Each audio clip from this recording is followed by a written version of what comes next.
welcome back to the F2 show. I'm your host Fraser Ford, and joining me to review all of the action from this weekend, we have commentator and journalist Adam Weller, we have Inside F2 writers Lawrence Griffin and Inside F2 writer Michael McClure. Coming up on the show then, we reflect on a great weekend of Formula 2 action as Formula 2 returned to Spa for the first time since 2020. Some great performances this weekend up and down the paddock. We review some of the standout performances. And we take a look at this weekend's results and what they mean for the championship standings. Okay, Adam, great to have you with us. First time on the show, isn't it, for yourself? What have you made of the season so far? I mean, it's been Dragovic's season, really, hasn't it? Felipe has been mightily impressive this year in Formula 2. I think that it's not unprecedented for him to take a championship lead and go, right then, I'll see you all later, but not necessarily in categories as competitive as Formula 2. I think the storyline for the rest of the F2 season is going to be who signs him first and for what in 2023. But fabulous to be here with you guys for this podcast, vodcast, whatever the children call it. And this should be a good little discussion. Certainly, I'm the least knowledgeable person here, so this should be entertaining. I'm sure that's not the case. I know you know your stuff, Adam. What did you make of the action this weekend? Obviously, a great weekend for Felipe Drugovich in terms of the championship. A great weekend for Jack Doohan in terms of results, wasn't it? Well, it was certainly Doohan's best weekend of the season so far, obviously, with the double podium and the win today. I thought it was a very interesting little social media stirrer on Saturday at the end of the sprint race when you've got the mechanic from the team saying to him, see you in F1, but that, I understand, refers to the pit lane, the F1 pit lane at Spa, as opposed to him suddenly being granted the Alpine seat, but people are talking about that as well. In terms of the action this weekend, though, obviously it wasn't two races where they set the world alight in terms of action, but certainly I think come the end of 2022, Spa is going to be one we talk about as perhaps a turning point. Yeah, definitely a big weekend in terms of the championship. Lawrence, we spoke on the preview show earlier on in the week about how much we missed Spa last season, didn't we? And obviously we're glad to have Spa back on the calendar for this season. Was you glad to see, Formula 2 cars flying up Eau Rouge into Radion earlier on today? Absolutely. It's an iconic track, and it's one of the stalwarts of the calendar, really, one of the original tracks back since the 50s in Formula 1. So to see Formula 2 cars racing around there again is really a joy. There was moments where it looked like we were getting a few DRS trains developing out there, but there was enough going on in both races to keep us entertained throughout. And as Adam alluded to, really significant in the championship, big swing to Felipe Drugovich with just 3 rounds left now. So it really is, it's still just about possible for Porsche to make a comeback now, but it's becoming an even steeper mountain to climb for him now. Yeah, we're going to delve into that in a lot more detail shortly. Michael, Formula 1 announcing that Spa's returning to the calendar for next year in Formula 1. Hopeful of seeing Spa back on the Formula 2 calendar next season as well? Oh, absolutely. I mean, Spa is my favorite track of all time. There's just nothing like seeing a car go through Eau Rouge, take that double left-hander into Pouhon. It's a newer corner and a real driver's challenge, or even Blanchimont, which has had some reprofiling as well in the runoff area. So a really great challenge for the drivers, and you can tell they're looking forward to getting back to racing. It's the start of a triple header, and what a group of 3 races we've got coming up, with Zandvoort making its F2 debut in Monza. So absolutely hoping that it continues. Obviously, every time we go to Spa, there are the very sad memories of Anthoine Hubert's death. But again, that's something we go there, and we go there to honor him every time we race there. And I think it's a very powerful statement every time we appear at Spa as a Formula 2 paddock. Absolutely, and I think the drivers absolutely did that this weekend. Okay, let's take a look at the championship standings off the back of this weekend. Felipe Drugovich is sitting pretty at the top of the standings after extending his lead to 43 points. Tough weekend for his rival Théo Pourchaire. He may be feeling his hopes of winning the championship are fading slightly. Jack Doohan's feature race victory and a strong weekend moves him within 6 points of Carlin's Logan Sergeant. They sit third and fourth. Liam Lawson and Enzo Fittipaldi round out the top 6. And the team standings. ART still lead the team standings despite scoring just 3 points all weekend long. Carlin moved to within 12 points of them in second. Strong weekend for MP Motorsport. They remained in third. Opposite for High Tech. Bit of a poor weekend for them. They remain in fourth. And a tough weekend as well for Prema. They stay fifth with Virtuosi rounding out the top 6. And as always, the full standings are available on our website, www.insidef2.com. Okay, yeah, as we've said, an incredibly important weekend for the championship this weekend. Obviously, momentum changing slightly, isn't it? But before we get onto that, Jack Doohan, our feature race victory, getting the undercut on Felipe Drugovich, and it worked nicely, Adam, didn't it? It really did. I think that the strategy call there was about as good as it gets, and obviously we saw similar for Drugovich yesterday as well. They made a very good call to make the pit stop during the safety car period. Obviously in Formula 2, so more in the single-seater ladder generally, I should say, so much of what your future holds as a young driver is whom you get paired with, not even just what team you're in, but which mechanic you get once you're in that team. And if you can see someone consistently getting the right strategies and the right calls, the anti-Ferrari, as we might call it, then, clearly they're onto something. Yeah, absolutely. Yeah, it's really, really impressive. A double podium this weekend as well. Obviously, he is second in the sprint race. Lawrence, Jim Kimberley, Inside F2 editor, says that he thinks that Doohan's weekend this weekend was the second most impressive weekend of the season so far. Obviously, that being behind Drugovich's double win in Barcelona. Would you agree with that, Lawrence? I think there's certainly an argument to be made there. It was a really, really good weekend for him. He had a strong drive to be in the sprint race, and that feature race was executed absolutely perfectly. And he's got his just rewards for it. He's vaulted up the order in the championship. He came into the weekend in 9th, and he leaves in 4th, which just tells you how tight everything is in the second half of the top 10 at the moment in the championship. And it's not been an easy season either for Jack Doohan so far. As he said in the press conference today, it's been a long, rocky road to his first feature race win. He, way back last year, if you remember, he qualified P2 in Abu Dhabi, and he took pole position in the very first race of the season in Bahrain, and everyone was talking about Jack Doohan, and is he going to do the same thing that Piastri did the previous season and walk the season? That he looked so brilliant in that first qualifying session, but then things just haven't gone his way, and it's taken him until the 11th round now to get a feature race win. So what a relief for him, and a really deserved victory for him this weekend.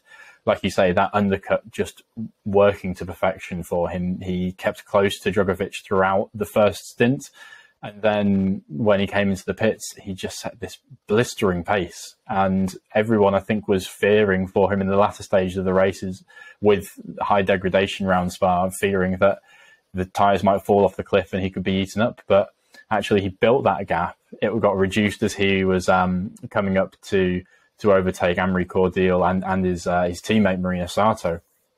And even after that, when Drugovich had closed in, he pulled that gap back out again and finished really strongly. So it's really starting to go in the right direction finally for Doohan. And now he's not actually far from Sargent. He could yet finish as the highest rookie this season. And if he performs well next season and puts on a good title challenge, he could be looking at an F1 seat come 2024. So, yeah, good times for Jack Doohan. It's literally what I was just about to say to Michael, that he is only 6 points away from Logan Sergeant now. And motorsport is a funny old thing, isn't it? We're talking about Logan Sergeant, what a season he's having, and being linked with an F1 seat potentially.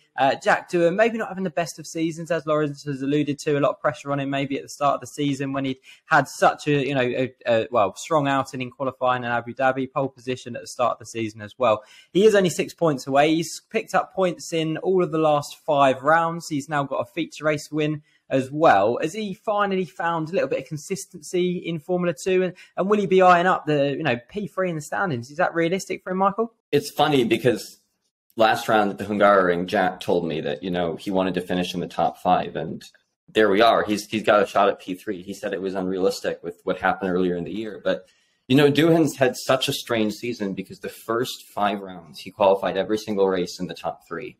And he's never had that outright pace since then. He's not, as far as I know, he's not actually been in the top 3 since Monaco. But there's been a change, and now he's driving with a lot more control. Those little rookie mistakes, small errors that he was making earlier in the year. We look at Baku when he had broke the front wing. With Bahrain, obviously did that in the feature race and admittedly lost the win there. Even Jeddah with that collision in the back. He's cut a lot of those little issues out, and now we see a driver who's in harmony with the team, in harmony with the car.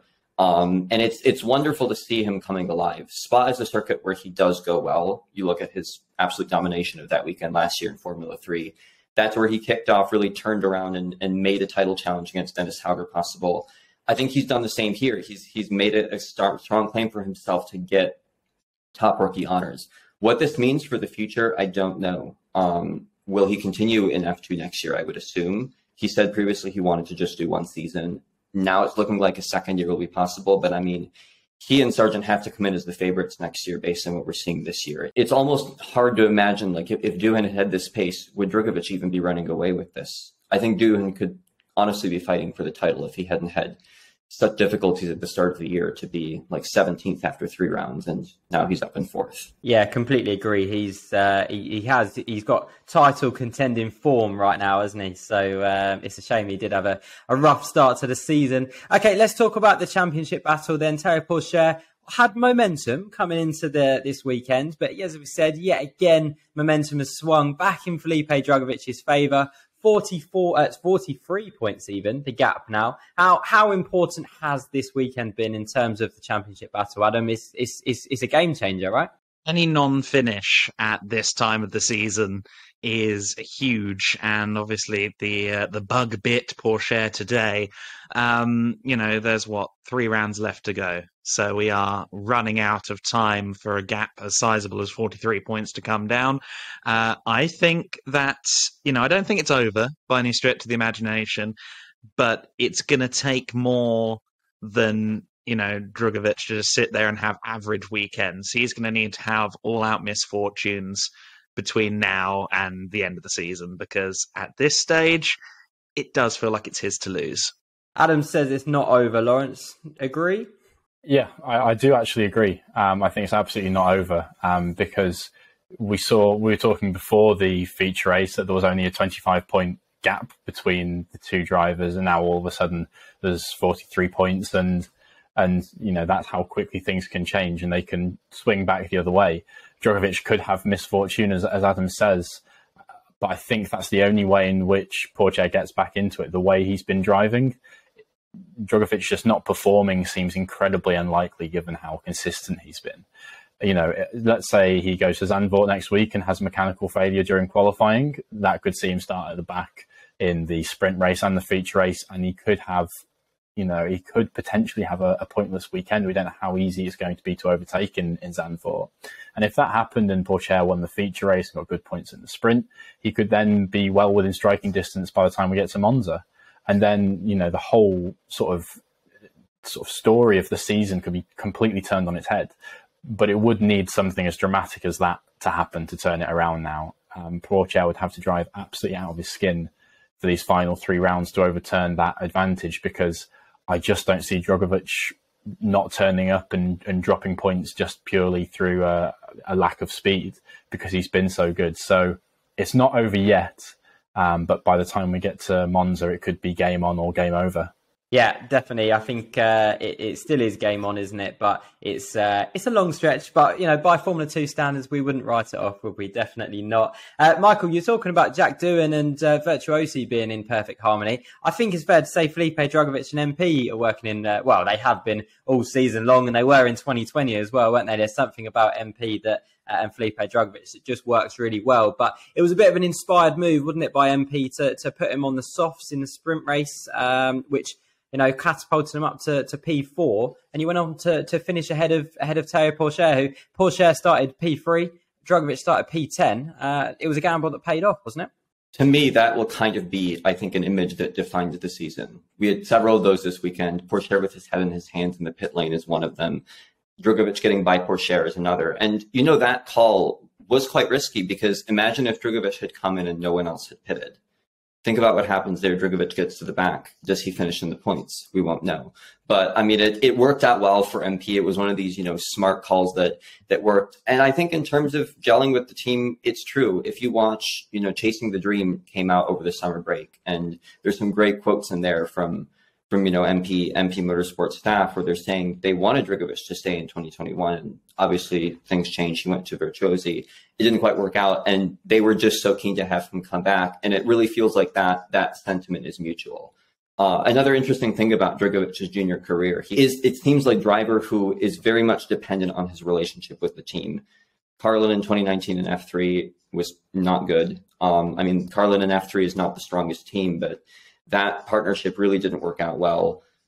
Go back 2 years before, he's with Van Amersfoort, another Dutch team in Formula 4, and doing great. So it's very much up and down for Drugovich. You never really know. And I think that quality, the fact that he's, maybe a little bit of a mercurial driver in some ways, very much dependent on fit, it makes him a risky bet. But this year, I think I agree with Lawrence. Something could change, but it's got to take a serious issue. Pourchaire has kind of used up all his Joker cards at this point.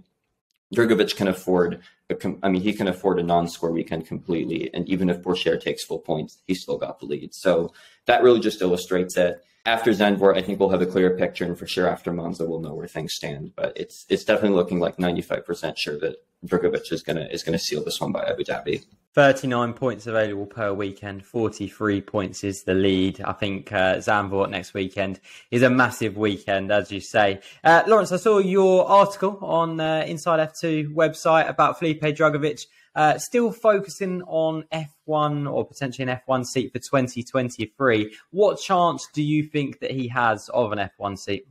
I think his chances now are relatively slim.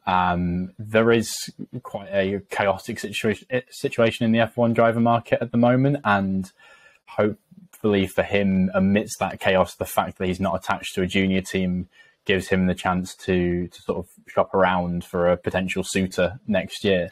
But one of the things he was saying that is perhaps not a full-time seat that he would have, maybe he tried to get in as a reserve driver, as a test driver, and then, maybe in the way that Piastri has, hang around for a year, build that experience, build a relationship with the team, and then jump into the seat once the opportunity becomes available. But he also said that he doesn't quite know where he'll end up yet. That's absolutely still his focus, is Formula One, but he can't guarantee it, and no one can guarantee where half of the midfield is going to be in Formula One next season, the way it's going at the moment. So yeah, it's a very tricky situation for him. But I think this is just what happens when you're a driver in your third season, and there's almost the expectation with that experience that you're going to perform. So that you have to perform so well to exceed expectations and to really impress people. It's almost like the deck's a bit stacked against him this season in that sense, because he's driven phenomenally. So hopefully he can have a good few rounds and impress the bosses in Formula One. But I think his chances are getting slimmer and slimmer by the day, really. Yeah, it's a tough one, isn't it? For me, I feel every Formula 2 champion deserves the chance to step up to Formula 1, but obviously we've seen in the past that isn't always the way. Oscar Piastri, Nick De Vries, hopefully Pedro Rich isn't another one that ends up on that list. Théo Pourchaire, we'll speak about him just briefly. I know we've spoken about the championship battle as well, but take away the fact that he DNF'd in the feature race, Lawrence. As we just said, perfect opportunity now in the sprint race to get some good points under his belt. He started P3. Jehan Darubala not starting means that essentially he was P2 on the road. Drugovich starting in 10th, but he didn't have a great start, and he ends up finishing behind Drugovich. Do we need to be critical there and say for a championship contender at this point in the season that's not good enough? I think that's maybe a little bit. That feels a little bit harsh on him, especially after his retirement in the feature race. But no, you do want to erase those little errors when you're trying to win a championship, because it can be the smallest of margins that decide it in the end. But it was only a small error. It wasn't like he got an awful start. It just wasn't great, and that left him really exposed. And with having nobody in P2 almost, Drugovich was so far ahead that he didn't really get any toe up through Eau Rouge and over Raidillon. And he just got eaten up along the Kemmel Straight, and he was powerless to defend against the cars behind. And then that's where he sat for most of the race in P5. And then, of course, Drugovich comes flying through on his brand new softs, and he sees Drugovich and potentially his title hopes go down the road. But it's sort of small potatoes in the sprint race nowadays with how few points are available on offer. The difficulty with his weekend was always going to be had in the feature race after he qualified in 8th. That's really where I think you can level criticism at him. But like I said, I don't want to be too harsh, because you saw how upset he was after getting out of the car when he had to retire, not having the opportunity to defend, not even defend, to attack the cars ahead and to try and make a good fist of the race. That's really devastating for him, and he knows how significant that is. So I think you can be critical of him, but in terms of what's caused his season to go wrong, has it been him or has it been reliability? I think a lot of it has been reliability and misfortune for him. Yeah, it's. I suppose that brings us on to the point, Adam. Should we expect more from the Formula 2 cars, the Mechachrome engines? There has been a little bit. I've seen fans on Twitter saying that, and I know Twitter, I know, but for fans, for the Formula 2 cars at this stage in the development of Formula 2 cars, should they be a little bit more reliable to maybe have a bit more of a? We don't want Formula 2 championships being decided by reliability, do we? It's not just the fans. I mean, you see the journalists in the paddock saying much the same thing. We shouldn't see championships decided. We shouldn't have effectively the consistency of the data that the junior single-seater ladder gives F1 teams and teams in the broader motorsport world. We shouldn't see that data hampered by the fact that, these engines from Mechachrome, the car in general, just seems a little bit of a ticking time bomb at times. And again, you sit here now, the discussion we're having, mathematically you want to say, well, it is Drugovich's championship to lose, but there's also that little, I guess, suspicious lizard brain part of you that goes, yeah, but he has only retired once this year. Is it coming? I do think there is something amiss with the car in its current form. I really do hope, given how far into its life cycle it is, that, the next generation car, whenever that comes, is better, because frankly, no, I don't think it's good enough. I don't think it's fair on the drivers. The level of capital that goes into an F2 season, I don't think it should be such an X factor. Well, the drivers were actually asked about reliability in today's press conference, and Jack Doohan actually said, well, throughout the race, when he got into third gear, he had reduced power, so he either had to shift down to second where he would otherwise be in third, or short shift up into fourth. And then I think it was Liam Lawson who had basically the same sort of issue in qualifying, and Felipe Drugovich said that he lost power on his laps of the grid and managed to get it sorted out, but then felt like he was low on power on the first lap. So these sorts of niggling issues, you wonder how often those have been happening often for the drivers. I've heard things. That doesn't sound foreign. Let's put it that way. No, and Doohan made the point. You get to the end of the season, and everyone remembers who wins, and people rarely go back and think, hang on, this guy didn't even get the chance to prove himself in 3 races. And it was quite nice of him to mention how harsh that is beginning to look for Pourchaire, and how unlucky he was this weekend. Yeah, it's The engine retendering process for Formula 2 will be an interesting one. Let's say that. Michael, Liam Lawson, double podium this weekend, and actually a really strong weekend for him, wasn't it? Yeah, probably his best weekend this year. I mean, at the start of the year, he had that win in Jeddah, obviously, and then the double podium in Bahrain. But this was the one where he looked like he'd finally come back after that very difficult spell that he had in May and in June. And he was just not qualifying well, sort of in the lower reaches of the top 10. And then, of course, Logan Sergeant took off and kind of left him in the shadows. So it's going to be a great confidence boost for Lawson, who I think has really recaptured that form that everybody expected of him. I mean, he was widely touted as a title contender. He's a driver who adapts so quickly to all sorts of cars that he drives, whether that's, single seaters, his first race he won in F2, or even in DTM, which he won on debut and tragically lost that title, very likely would have been his in the final round. So a source of controversy, I'm sure, but Lawson would definitely have been looking to make amends. And we saw that this weekend. The one thing that is still dogging him is qualifying. Logan Sergeant has been in the top 3 on pole positions, and Liam's just not quite up there. He admits it himself. It's been his weak point. Whether he can turn it around now that he's got, a double podium under his belt into this last part of the season, I'm not sure. I know that Carlin is supportive of what he's done and recognizes that he's gone through some tough times. But I think it'll come, and I think he is another driver. We can't count him out from this battle for third place. Second's probably too far up the road now, but I mean, with the form he's had, he's almost caught back up to Logan Sergeant in the points. So I'd say it's game on for Lawson, and definitely someone who this weekend with his AlphaTauri run is certainly lining himself up, if for nothing else than to continue in this reserve role at Red Bull in 2023.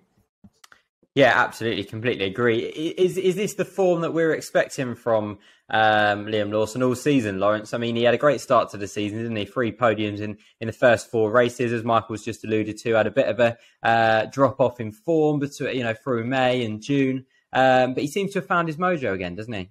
Yeah, I think Michael's absolutely right. It seems like it feels like he's back now. It feels like we're seeing the best of Liam Lawson again, which is so nice to see, because he has struggled for parts of this season.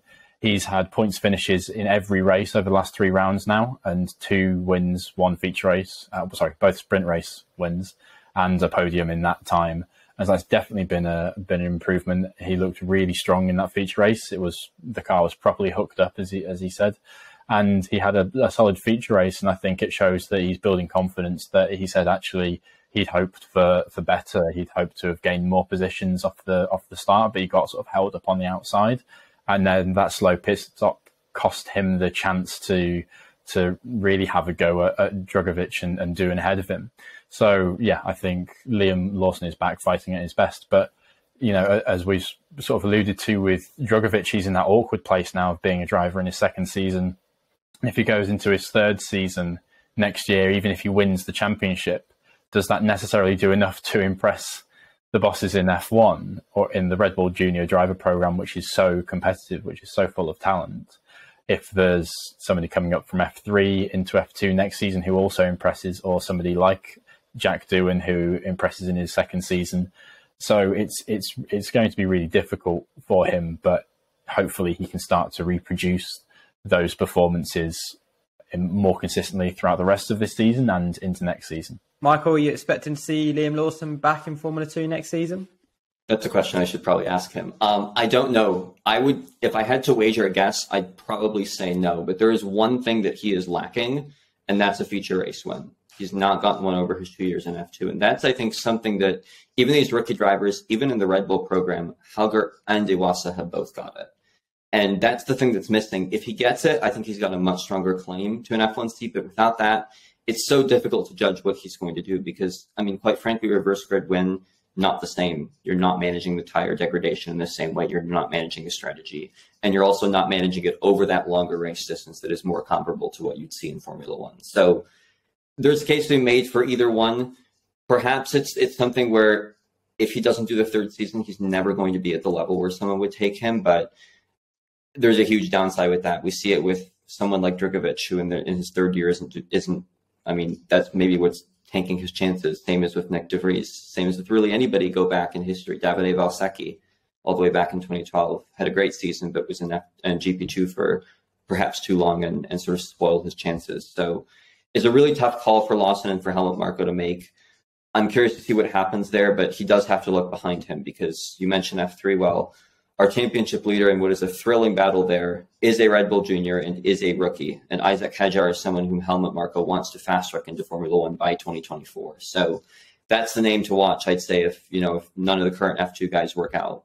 Keep an eye on what's coming below, and Lawson for sure will be aware of that. Yeah, tough weekend for Isaac Hadjar this weekend, but what a talent he's looking in Formula 3 this season, absolutely. Adam, I want to talk about Logan Sergeant. We mentioned his name a few times on the podcast, but obviously a big crash in the sprint race. Glad he's okay from that. A pretty, I want to say average, but that's quite harsh on him, but a pretty, I will say average feature race. Are his chances of a 2023 Formula 1 seat slipping away from him all the time he's putting in weekends like this? I think the quotes vis-a-vis Nicholas Latifi from Williams this weekend tell a story on that front. I don't think it would hurt Logan to do another year in Formula 2, to be honest. I think if I were looking at building him as a long-term prospect, I'd want him to get that second year in F2. But to swerve back to our earlier point, F2 is such an unknown quantity because, you get a dud unit and, pop goes your reputation. So I can see why the likes of Jack Doohan are sat there going, I just want to do 1 year. One good year, smash the emergency button, get into Formula One. It's a shame it's like that. I think back in the GP2 days, we gave some good examples, say Davide Valsecchi, but it wasn't unheard of that people could still ply their trade, for multiple years at the second tier of junior single-seater racing, get up into Formula One. I think the combination of the lack of Formula One seats, 24 cars, please, and the nature of the car in F2 is just making it such a poison chalice to stay in long term. So, yes, I think a second season in F2 would work for Logan Sergeant in theory. In practice, I'm scared what tool he'll get in 2023. Yeah, really difficult one, isn't it? Speaking of drivers who, maybe are enjoying Formula 2 in multiple seasons, Ralph Boschung, Michael, gets a podium on his return to Formula 2. Obviously, struggled with that neck injury all year long. What a story that is. And by the sounds of it, he's going to be staying in Formula 2 next year as well.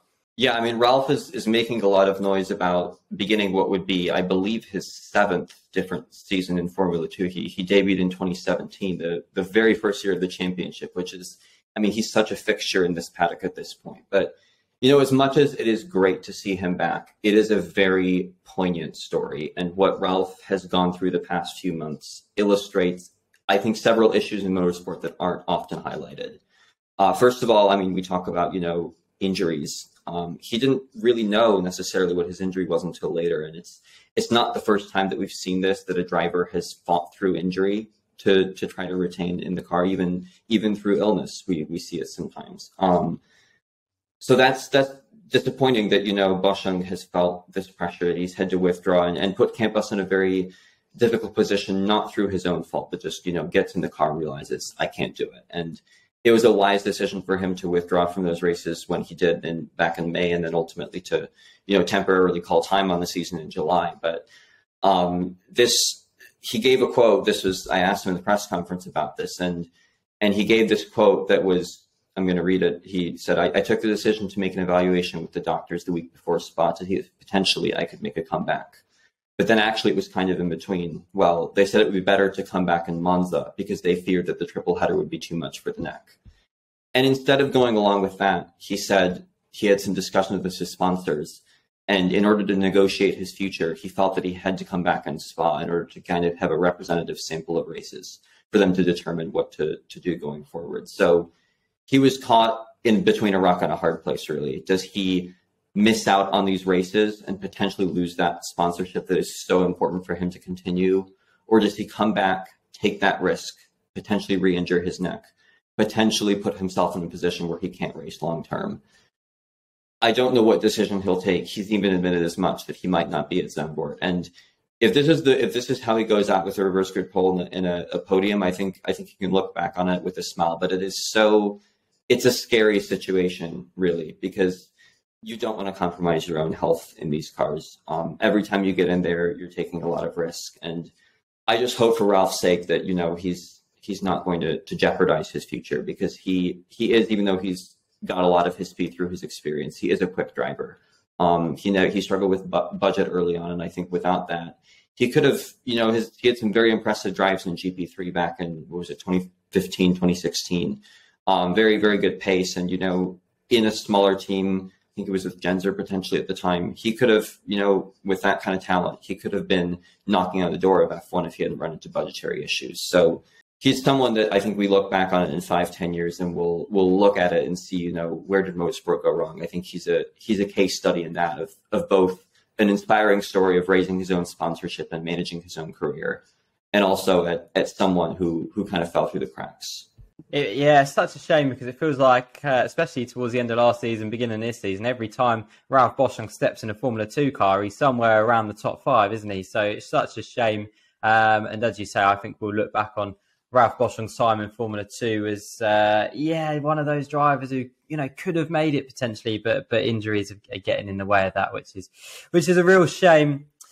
Okay, guys, that's all we got time for today. My thanks to Adam, to Lawrence, and to Michael for joining me on today's show. If you've enjoyed the show, make sure you give it a like, subscribe for more Formula 2 content. Let us know what you thought in the comments section. Hashtag the F2 show to get involved in the conversation on Twitter at F2 Inside and on Instagram as well at Inside Formula 2. But from me, Fraser Ford, and all of us here at Inside F2, we'll see you next time.